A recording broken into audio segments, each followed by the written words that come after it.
Hmm. Chapter 10. You reap what you sow. Sow good seeds, reap incredible benefits. You reap what you sow. That simple 5 word sentence gives precise instructions of how to get exactly what you want. If you plant corn, do you grow corn? I know the answer seems very obvious, but I deal with people every day whose actions say they seriously doubt that simple statement. Remember, actions speak louder than words. Evaluate your actions. Do they demonstrate your belief or doubt? Remember, we all measure ourselves based on what we believe we are capable of. The world measures us based on what we actually do. If we want better finances, we must sow financially. If we want to harvest great leaders, we need to plant seeds of leadership. It's extremely freeing once you understand and accept the simple law of sowing and reaping. You reap what you sow. Plant corn and you grow corn, not wheat. You reap in multitudes of what you sow. Plant one kernel of seed corn and you'll grow an average of 1,600 to 3,200 kernels back. That's either extremely exciting or depressing based on what you are sowing. Remember, if you aren't sowing something good, you are automatically sowing something bad. Planting apathy will bring multiple amounts of apathy. You never reap in the same season you sow. Be patient and keep sowing good seeds every day throughout all 4 seasons. It takes a full year to complete a full cycle. Many people plant good seeds but quit too soon. They usually quit just before the harvest season. Bottom line, I measure the success of my day based on how many good seeds I've sown, not by how many blessings I've received. I'm so thankful life is this simple. Go. Start planting good seeds quickly.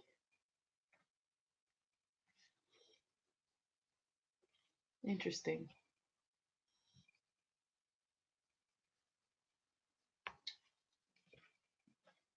I'm constantly blown away by people who complain about the way their lives are going. They don't understand why things happen to them or why they are treated the way they are. It'd be funny if it wasn't so sad and holding so many people back.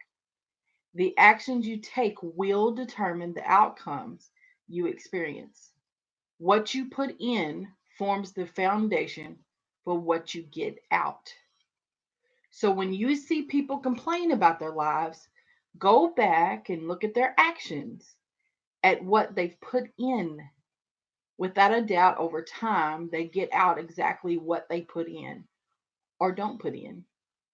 By the way, the same goes for you in your life. Don't overcomplicate the principle of you reap what you sow. If you want more, you have to give more. It's simple. You can't outgive the Most High. He won't let it happen. Never has and never will. Get out there and plant as many seeds as you can and let God water them. God may bring others into your life to help you, give you a new skill, or handle it supernaturally. Doesn't matter what it is. He will do it and make sure you get more than you ever could imagine. Hmm. That encouraged me this morning. This book that I was reading, finished it up this morning. It's about 13 chapters long and a very good read. But it also made me think of you all because I feel like that's what's happened over the past year. That I've been given quite a few gifts because I've reaped good seeds and I've sown them. And now I'm getting the harvest, not just in the garden outside, but in community. And I'm very grateful for that. Thank you, Miss Angel's Garden Sense. Hello. I just thought I would read a little bit of this book. If you're interested in the book, it's called, and again, I'm not pushing my religion or anything, whatever you want to call the person that you hold yourself accountable to or believe in or whatever, it's fine. But I'm just trying to understand the principles of winning and what that means to me. Winning in life, in my relationships, being successful, whatever that means to me, because my success may be different from what your success is. And that's okay. It's okay. But the book is called God Wants You to Win by Shane Rudman. So if you're interested in the book, check it out. But I mean, I'm open. It doesn't matter who or what writes a book. I'm open to learning more and just kind of reflecting on who I am, what I want out of life. Right now, just in this season of fall, which is my favorite season ever, it is a time. I think we automatically start to reflect. A matter of fact, tons of people, tons of YouTubers, tons of content creators are doing that as we speak. Everybody's making videos of how their, summer gardens went. What did they learn in 2019? So we're all actually, you know, kind of doing it. We're all reflecting on what has happened, what has been successful, what has not been so successful, what we've learned from stuff. And I pray that we are, using that to grow and we're sharing it with each other. So, I just thought this was timely. Um, Again, I hope that you enjoyed it. There's a ton of good stuff in this book. But again, I think that you should, every day just make a decision about whether or not you're going to be happy. And I might even say have joy because I believe there's a difference between happiness and joy. But are and then what are you going to do to spread that joy to others? And gardening, we do that every day. Every time we share a video or every time we share content, we connect with each other. We're doing that. I feel like we are spreading joy. We are spreading happiness. People get to connect to you and relate to you. They feel like they're not the only ones that's experiencing a success. So we all celebrate together.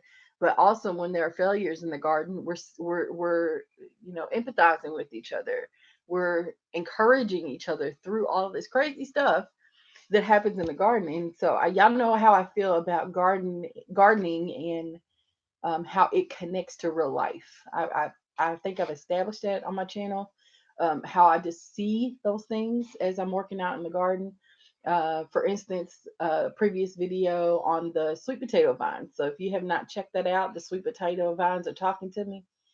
Yeah, I just, yeah, I'm just in a place of reflection, forgiveness, forgiving myself for a lot of stuff, forgiving other people a little, but mostly it's forgiving myself, um, owning my stuff, taking responsibility for it, and then identifying those times or and really increasing my awareness about symptoms of doubt and symptoms of fear and so when I notice those symptoms, I have a choice to make.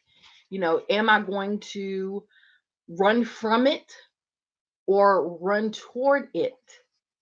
And I've tried to show evidence of that to you all, but really so I can document it and go back and watch it myself. And one instance is the spiders in my garden. I am very fearful of spiders, but I got those suckers and I moved them away out of my garden now. Some are still out there.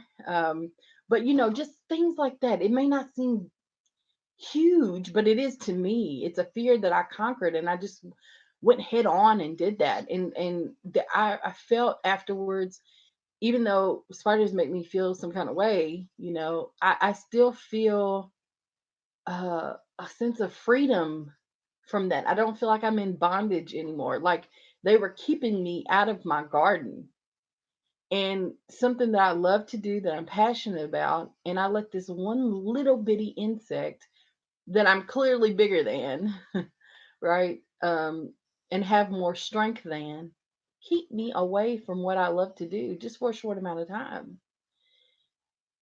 Yeah, so that's just where I am, you all.